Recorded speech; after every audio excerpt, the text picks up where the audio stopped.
Amazônia, a floresta superlativa.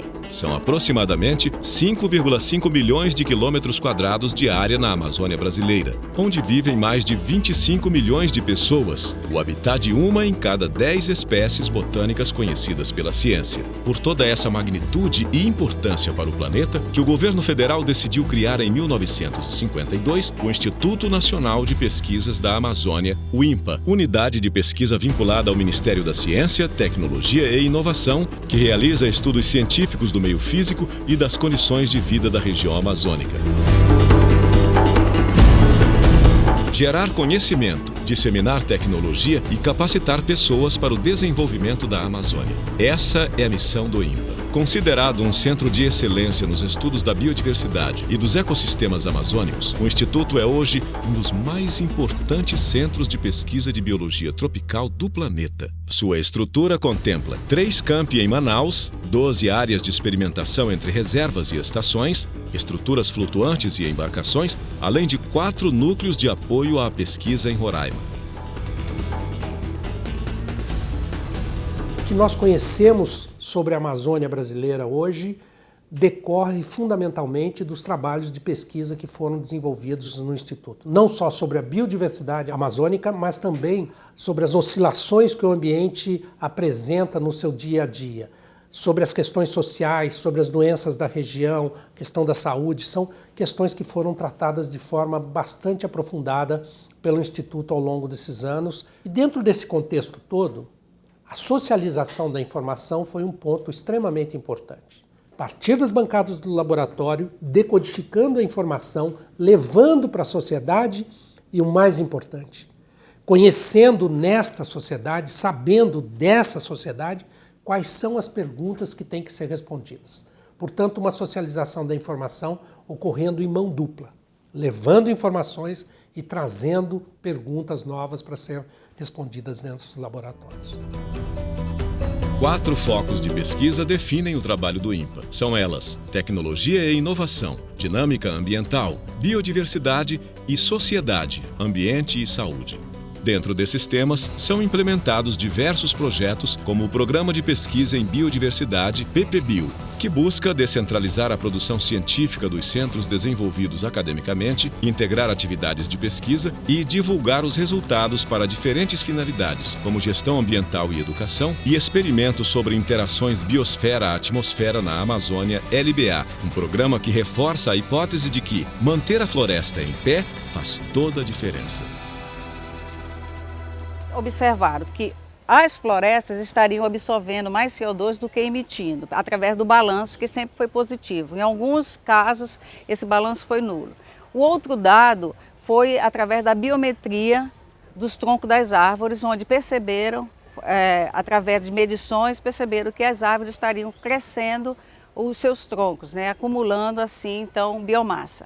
Então, esse CO2 capturado pela floresta estaria sendo armazenado na biomassa dessas florestas. Esses resultados reforçam a ideia de que as florestas estariam engordando, ou seja, absorvendo mais CO2 da atmosfera e armazenando na sua biomassa.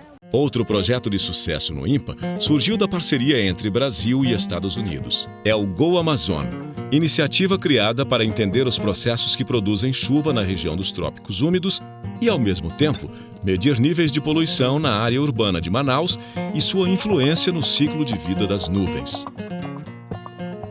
O projeto ele tem equipamentos extremamente sofisticados, equipamentos modernos, em que nos permite fazer uma avaliação muito refinada de toda a parte de material particulado na atmosfera, que a gente chama de aerossóis. Então toda a parte de física deles e de química desses aerossóis. E uma parte desses aerossóis são extremamente importantes para dar início à formação das gotas de nuvens. Então eles são usados como núcleos de condensação de nuvens. Então, instalamos esse conjunto de equipamentos a aproximadamente 60 quilômetros de distância de Manaus, a oeste, no município de Manacapuru.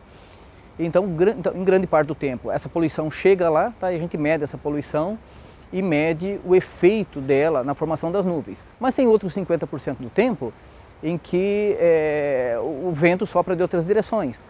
Então, aí as nuvens formadas naquela região, nessa outra parcela do tempo, são das condições naturais da Amazônia. Então a gente consegue compreender melhor todos esses mecanismos de formação e evolução das nuvens no ambiente natural da Amazônia, sem poluição, e também o impacto da poluição urbana de Manaus nesses mecanismos.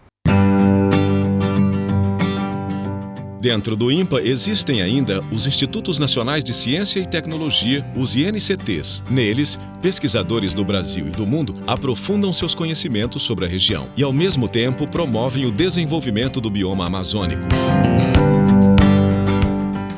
São 4 projetos de pesquisa que estão totalmente articulados, né? Nós temos 2 INCT, um trabalhando na área de terra firme e outro no ambiente aquático. Eles tentam entender como essas condições, a floresta, todas as interações com a atmosfera funcionam em condições naturais, para tentar avaliar depois como esses ambientes respondem às mudanças ao seu redor. De outro lado, nós temos 2 outros INCT, os 2 trabalhando numa tentativa de achar alternativas econômicas, principalmente, para que aumentem as possibilidades de preservar, de conservar esses ecossistemas. Quer dizer, um trabalhando especificamente na área de serviços ambientais, né? E o outro trabalhando no que é o projeto que eu coordeno, que é a INCT Madeiras da Amazônia, tentando viabilizar o manejo florestal da Amazônia. Além de todas essas atividades, o Instituto Nacional de Pesquisas da Amazônia oferece programas de pós-graduação nos níveis de mestrado e doutorado. Como formador de recursos humanos, o INPA, em 40 anos, já produziu mais de 1.900 teses e dissertações. E um dado importante: 70% dos alunos formados pelo Instituto permanecem na Amazônia, aplicando seus conhecimentos adquiridos e fazendo história na região.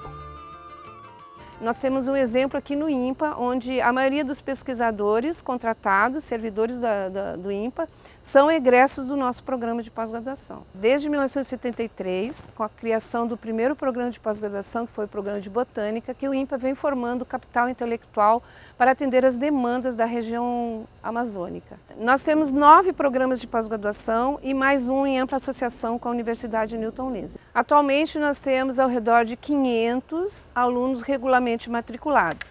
Esses alunos, eles vêm de todos os lugares do Brasil. Em levantamento divulgado em 2014 pela Universidade de Leiden, na Holanda, o INPA ocupa a 7ª colocação no ranking que determinou as melhores instituições brasileiras em produção científica. Isso é reflexo do planejamento institucional que está proporcionando um novo momento. E para melhorar as atividades de pesquisa, nós investimos pesadamente na infraestrutura. Investimos na questão de TI. Temos um TI de ponta, temos um centro de compartilhamento de dados, temos um centro de alto desempenho, que podemos desenvolver modelagem, além de ter uma rede interna sofisticada para utilizar todos os recursos da RNP. Nossos dados, nossos indicadores estão extremamente favoráveis. Nós praticamente quadruplicamos nossa produção científica. Considerando o número de publicações, ele aumentou consideravelmente nesses últimos 3 anos. E é nos jovens que o INPA investe no conhecimento e na popularização da ciência. São várias as atividades de divulgação científica que o Instituto desenvolve. Entre elas está o Circuito da Ciência, projeto que traz anualmente ao INPA estudantes de 40 escolas da rede pública. Aqui eles conhecem espécies da fauna e da flora amazônicas e entram em contato com os resultados e experimentos de pesquisas desenvolvidos pelo Instituto. Uma outra estratégia que o INPA usou foi exatamente abrir as portas do Instituto para que a sociedade como um todo viesse conhecer a instituição, né? O que é que isso tem a ver com o meu dia a dia? E principalmente jovens, adolescentes, que são as pessoas que realmente vão fazer a diferença com preservação, com sustentabilidade, que é a palavra do momento, né? Ou seja, preservar a região, aproveitando a grande biodiversidade que tem. Então, como é que nós podemos trazer isso para o desenvolvimento humano, né, e com preservação? Então, uma das estruturas que nós montamos é exatamente o Bosque da Ciência. Então, é uma estrutura que recebeu ano passado mais de 140 mil pessoas. É trazer a pessoa para ter talvez um resultado muito além daquele apenas de ensinar, mas o de fazer. realizar e divulgar a ciência na Amazônia. Esse é o INPA, a instituição de pesquisa estratégica que ultrapassa as fronteiras do desconhecido e mostra que é possível superar as barreiras para o desenvolvimento sustentável.